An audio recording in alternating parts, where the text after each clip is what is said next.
नमस्कार. आज 22 फेब्रुवारी 2024 वार आहे गुरुवार. लोकसत्ता वृत्तपत्र विश्लेषणमध्ये आपलं स्वागत आहे. तत्पूर्वी काल 21 फेब्रुवारीचा व्हिडिओ आलेला नाही आहे. त्यानिमित्ताने कालचं जे विश्लेषण आहे ते पण आज आपण कंटिन्यू करणार आहोत.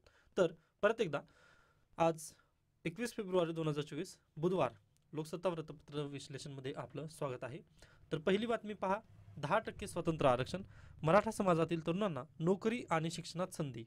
विधिमंडळाच्या दोन्ही सभागृहांत चर्चेविना विधेयक मंजूर करण्यात आलेलं आहे. ओके, मग आता न्यायालयात आरक्षण टिकेल असं मुख्यमंत्र्यांनी काल ग्वाही देखील दिलेली आहे. व सर्व हे पाहिल्यानंतर आता आपल्याला माहिती आहे महाराष्ट्रामध्ये याच्यापूर्वी 52% आरक्षण होतं, बरोबर आहे. प्लस आता हे किती झालेलं आहे 10%. हे कोणतं आहे, SEBCचं आरक्षण आहे, म्हणजे socially and educationally backward classes याचं आरक्षण महाराष्ट्रामध्ये आज घडीला किती टक्के झालेलं आहे, 62% झालेलं आहे. त्यानंतर पहा +10% कशाचं आरक्षण आहे, तर 10% आहे EWSचं आरक्षण, आठवत आहे. ओके, इकॉनॉमिकली विकर सेक्शन यांचं म्हणजे काय 72% आता महाराष्ट्रामध्ये आरक्षण आज घडीला आहे. मग पहा ही जी आता 62% जरी म्हटलात ना, ही कॅप लिमिट उडालेली आहे किंवा 50%ची जी कॅप लावून दिलेली होती ती कॅप आता अगदीच उडालेली आहे किंवा त्याला आपण पुढे म्हणजे मर्यादाच्या पलीकडे गेलेलो आहोत आपण. मग आता ही मर्यादा ओलांडलेलं आहे. मग ही मर्यादा योग्य आहे ओलांडण्याची किंवा अयोग्य आहे याचा निकाल कोण देईल, तर अगदीच पहिल्यांदा हायकोर्ट, मग त्यानंतर ही केस कुठे जाईल, सुप्रीम कोर्टामध्ये जाईल. मग सुप्रीम कोर्टामध्ये ही आरक्षण टिकेल का असा प्रश्न विचारण्यात आला. त्यावर मुख्यमंत्री एकनाथ शिंदे यांनी म्हटलेलं आहे की हे आरक्षण जे आहे ते न्यायालयात टिकेल असं त्यांनी काय म्हटलेलं आहे पहा. आता 2014 मध्ये पण असंच झालेलं होतं, त्यानंतर 2018 मध्ये पण असंच झालं होतं व दोन्ही वेळा काय झालंय, सुप्रीम कोर्टाने हे आरक्षण नल अँड आउट केलेलं होतं. ओके, मग नल अँड व्हाईट डिक्लेअर कशामुळे केलेलं होतं सुप्रीम कोर्टाने याच्यापूर्वीचं आरक्षण, तर पहा याच्यापूर्वीची जी शिफारस कमिटी वगैरे बसवण्यात आली होती, आता राज्य मागासवर्ग आयोग यांनी जी कमिटी वगैरे बसवलेली होती, याच्यापूर्वी सॅम्पल सर्वे वापरण्यात आलेला होता, सॅम्पल सर्वे. ओके, पण याच्या वेळी काय करण्यात आलेलं आहे, यावेळी अगदी सर्वांना आठवतंय 30 जानेवारी ते 10 फेब्रुवारी दरम्यान काय केलेलं होतं त्यांनी, तर प्रत्येकाच्या घराघरामध्ये जाऊन काय त्यांनी कोणती कास्ट आहे किंवा तुम्ही कशा पद्धतीने मागास वगैरे आहेत ह्याची प्रश्नावली त्यांनी विचारलेली होती. मग या बेसिसवर राज्य मागासवर्गीय आयोगाने काय केलं आहे, निकष तयार करून सॅम्पल सर्वे यावेळेस सॅम्पल सर्वे न वापरता डायरेक्टली प्रत्यक्षरित्या भेटी देऊन तिथं काय प्रश्नावली तयार करण्यात आली होती व तिथे डाटा गोळा करण्यात आलेला, म्हणजे ह्यावेळेस डायरेक्ट सर्वे झालेला होता. पूर्वी सॅम्पल सर्वे होता, तर यावेळी डायरेक्ट सर्वे होता. मग याच बेसिसवर सुप्रीम कोर्टामध्ये हे आरक्षण टिकलं जाऊ शकतं.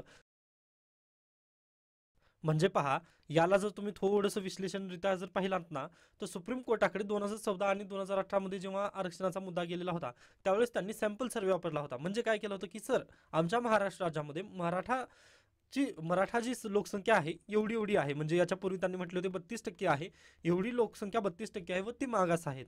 या बेसिसवर आम्ही काय करत आहोत, तुम्हाला आरक्षण मागत आहोत व यासाठीच आम्ही काय केलेलं आहे, एक कायदा केला व त्या कायद्यानुसार जी 50%ची जी लिमिट होती त्याला वाढून आम्ही याच्यापूर्वी 16% आरक्षण देण्यात आलेलं होतं. अगोदर आठवत आहे तुम्हाला आय थिंक. तर पहा 16% म्हणजे किती झालं होतं पूर्वी, तर म्हणजे पहा 52% + 16% म्हणजे 68% असं आरक्षण देण्याचा प्रयत्न पूर्वी केलेला होता. मग सुप्रीम कोर्टाने म्हटलं की बाबा याचा डाटा कुठं आहे. ओके, मग डाटा त्यांच्याकडे नव्हता 2014 मध्ये. मग त्यानंतर परत 2018 मध्ये तीच झाली केस. ओके, मग गायकवाड समिती नेमण्यात आली होती, समिती नेमली होती पहा. मग समिती नेमल्यानंतर तिथं आकडेवारी यांच्याजवळ पण नव्हती. मग यांनी आकडेवारी माहितल्यानंतर सॅम्पल सर्वे दिला.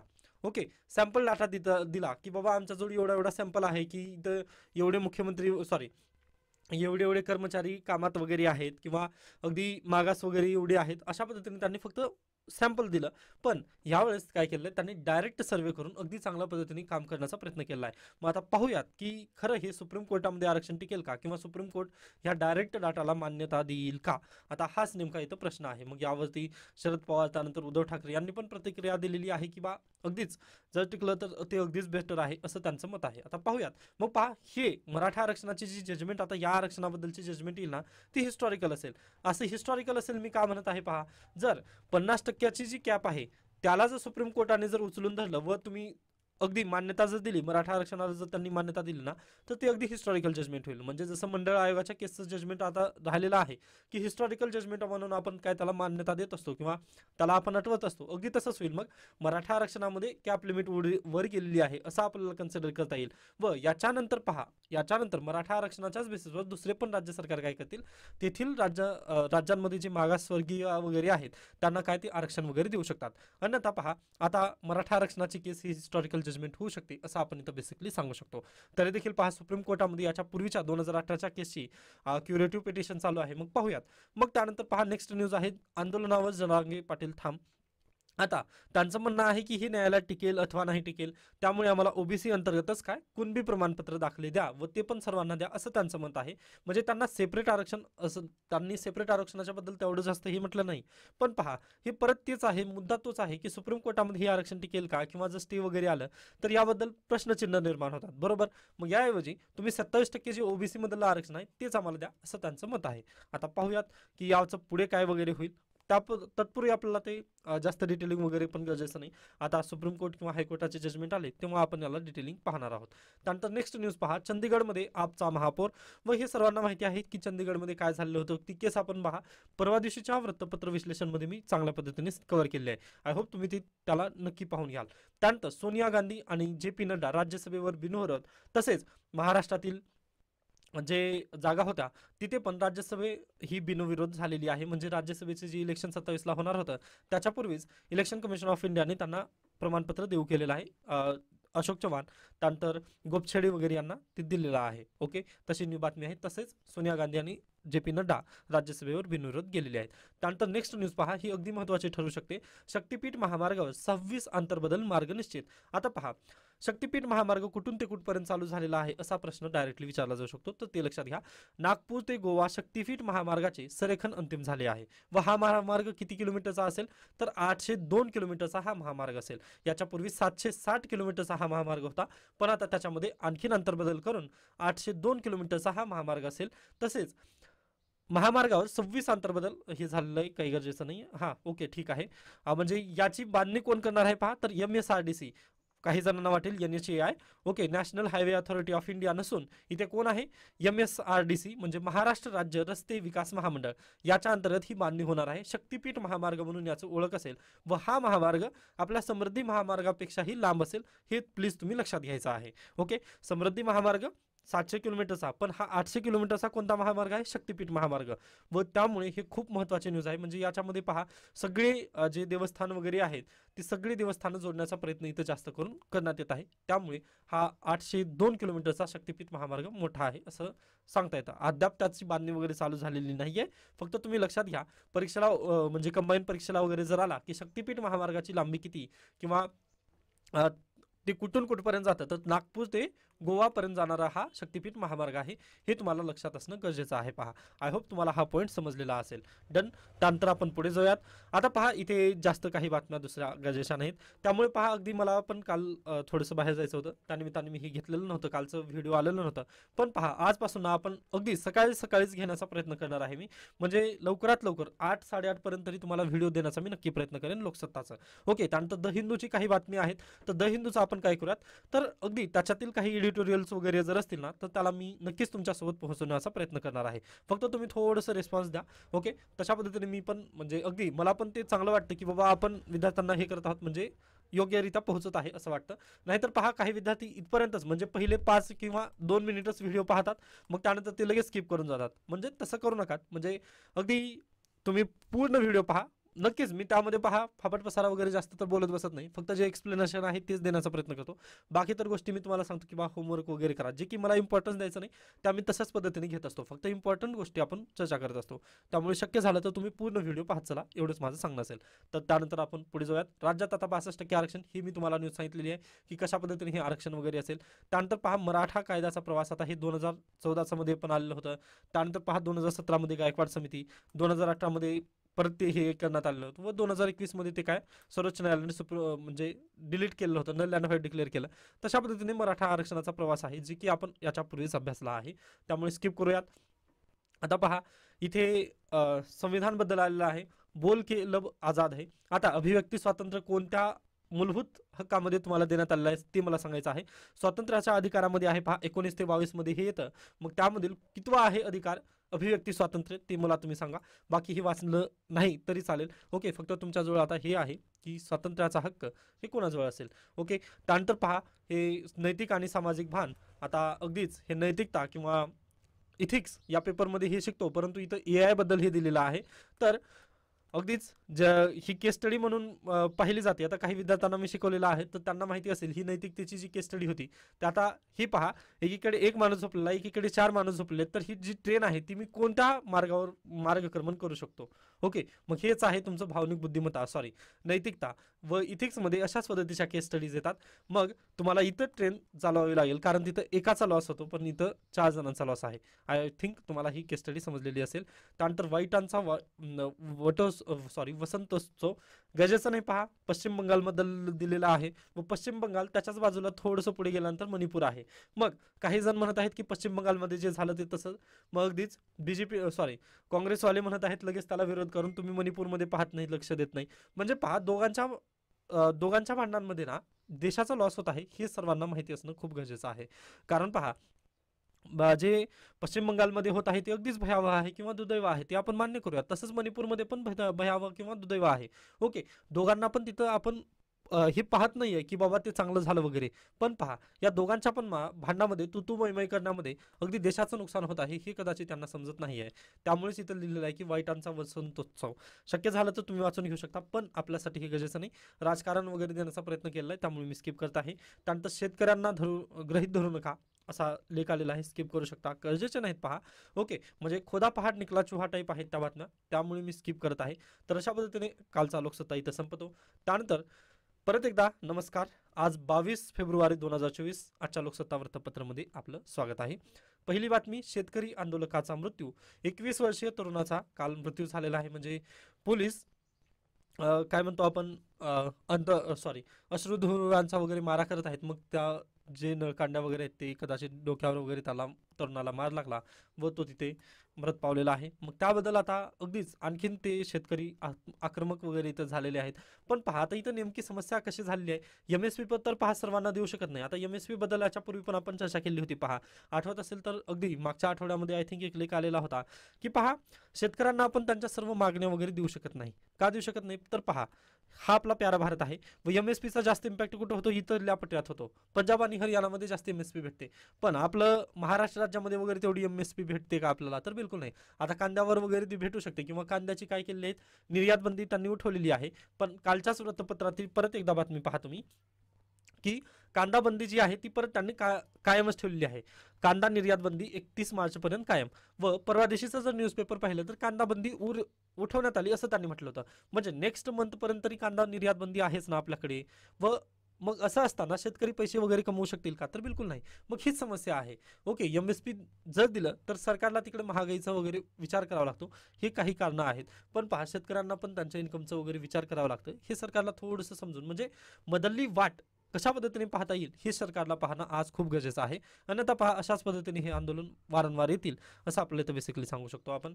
त्यानंतर पुढे चला, ज्येष्ठ विधिज्ञ फली नरिमन यांचे निधन. त्यानंतर ज्येष्ठ निवेदक अमीन सयानी कालवश. आता नरिमन यांच्याबद्दल थोडंसं पहा. भारतीय न्यायव्यवस्थेतील पितामह अशी त्यांची ओळख होती. प्रस्थापितांविरोधातील झुंजार पत्रकारिताचा निकोप लोकशाहीसाठी अत्यंत गरजेची असते असे ठाम प्रतिपादन त्यांनी नुकतेच केले होते. म्हणजे पत्रकारिता जी ढासळत चाललेली आहे त्यांनी म्हटलेलं होतं की नुकतंच त्यांनी म्हटलं होतं की पत्रकारिता अगदी चांगल्या पद्धतीने असायला पाहिजे जर लोकशाही जर टिकवायची असेल तर. कारण 4 आधारस्तंभ आहेत ना लोकशाहीचे. मग एक न्यायालय तर चांगल्या पद्धतीने काम करत आहे, पण जे दुसरं जे आपलं पत्रकारिता आहे ती कदाचित ढासळत आहे असं नरिमन यांनी काल म्हणजे याच्यापूर्वीच त्यांनी थोडंसं चिंता व्यक्त केली होती.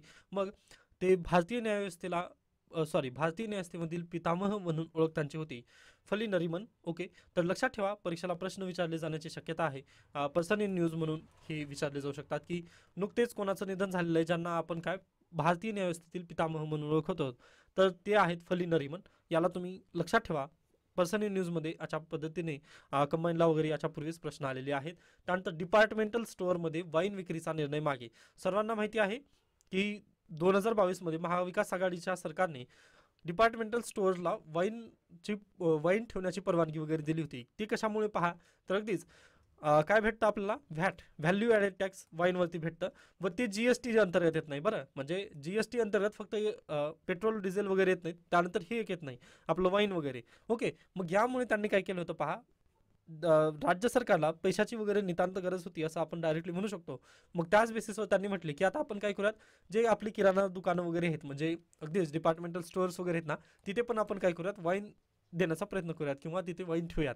मग पण याला अगदीच तेव्हा विरोध वगैरे झाला होता. मग तो निर्णय महायुती सरकारने आता काय मोडीत काढलेला आहे असं आपण इथं डायरेक्टली सांगू शकतो. व ही कदाचित चांगली गोष्ट आहे आपल्यासाठी, की पहा अगदीच, अन्यथा याच्यापूर्वी फक्त बिअर बारमध्ये भेटतं वाईन, ते आता जर गल्लीबोळामध्ये जर मिळत असेल तर अगदी जी युवा पिढी आहे ती अगदीच आणखीन जर जास्त व्यसनी वगैरे झाली असती, ही आपला एक शोकांतिका आपल्याला दिसली असती. त्यानिमित्ताने ही चांगली न्यूज आहे असं म्हणू शकतो आपण, पॉझिटिव्ह गोष्ट आहे. त्यानंतर न्यायव्यवस्थेतील भीष्म पितामह काळाच्या पडद्याआड म्हणजेच कोण, फली नरिमन यांचे निधन काल झालेलं आहे. ओके, त्यानंतर पहा आता इथे जास्त बातम्या गरजेच्या नाही आहेत, स्किप करूयात व डायरेक्टली आपण पुढे जाऊयात जिथे आपली बातमी कामाची असेल. ओके, त्यानंतर नेक्स्ट न्यूज पहा, आभाळाची आम्ही लेकरे, विषमता निसर्गात आहे असा युक्तिवाद अनेकदा केला जातो. असा मुद्दा मांडणारे विविधता आणि विषमता यात गल्लत करतात.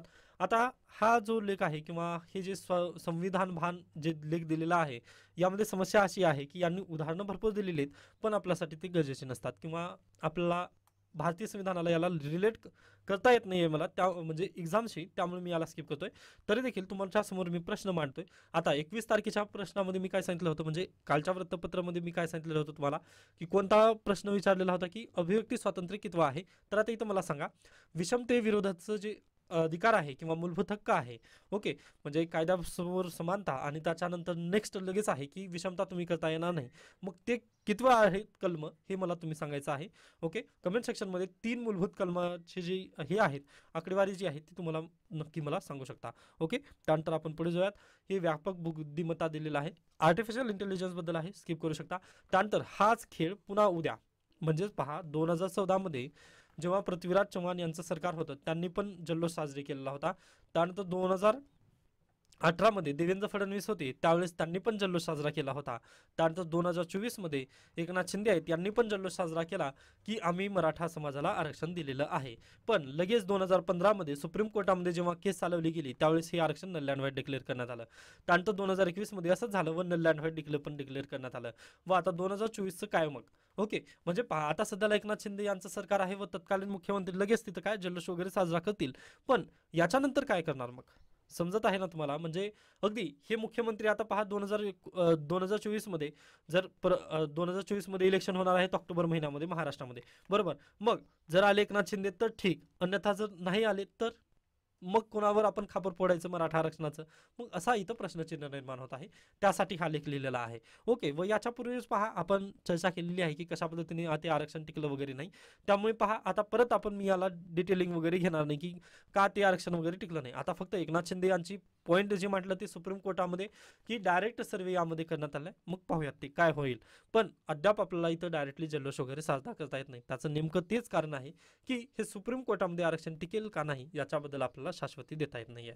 मग हा जो लेख आहे ना, हा तुम्ही स्वतंत्ररित्या वाचून घ्या, बाकी गरजेचं नाही म्हणजे आपल्या ह्याच्यासाठी, त्यामुळे मी याला स्किप केलं. बाकीची जी न्यूज आहे, कर्जफेडीच्या विळख्यात पाकिस्तान, यामधील पहा आंतरराष्ट्रीय पतमानांकन संस्था फिन्स UPSCला याच्यापूर्वी पहा प्रश्न आलेले आहेत. फिन्स ही संस्था कशी आहे, म्हणजे काय काम आहे, तर ती काय करते, आंतरराष्ट्रीय पतमानांकन संस्था आहे. ओके, तर लक्षात ठेवा ही मानांकन देते तुम्हाला, तुमच्या बेसिसवर ग्रेड देण्याचा प्रयत्न करते की तुम्ही कर्ज, म्हणजे आता तुमचं जे क्रेडिट स्कोअर आहे ना, की तुम्ही किती वेळात कर्ज वगैरे परतफेड करतात, तशा पद्धतीने जी कर्जाची परतफेड असते त्याच बेसिसवर इथं काय केलेले असते, आंतरराष्ट्रीय पतमानांकन संस्था आहे फिन्स. मग ही काय करते पहा संस्था, तर अगदीच तुम्ही जर कर्ज वगैरे काढले असेल तर त्याची परतफेड किती दिवसात वगैरे करता, मग यानुसार हे ग्रेड देते.